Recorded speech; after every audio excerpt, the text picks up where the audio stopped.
शहरातील अतिक्रमणावर महापालिकेची धडक कारवाई। शालिमार ते सीपीएस परिसर सुशोभित होणार।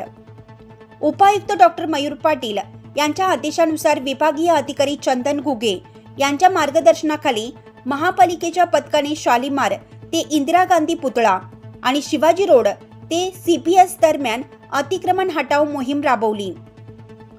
या कारवाईत रस्त्यावर व पथपथावर अतिक्रमण करणाऱ्या दुकानदार, हातगाड्या धारक व इतर व्यावसायिकांवर कठोर कारवाई करण्यात आली।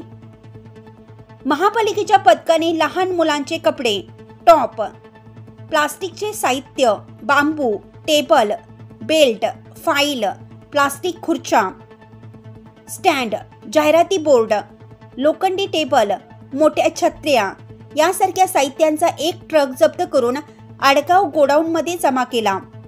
या मोहिमेत पश्चिम विभाग प्रमुख PS बागुल यांच्या नेतृत्वाखाली सुनील कदम, संजय सूर्यवंशी, जावेद शेख, बापू लांडगे, संतोष पवार, जगन्नाथ हमारे आदी अधिकाऱ्यांनी सहभाग घेतला। शहरातील रस्त्यांवरील अतिक्रमण हटवून वाहतुकीला अधिक सुविधा मिळावी व सार्वजनिक क्षेत्र सुशोभित होण्यासाठी ही मोहीम राबवण्यात आली आहे। महापालिकेने केलेल्या या धडक कारवाईचे नागरिकांकडून स्वागत होत आहे।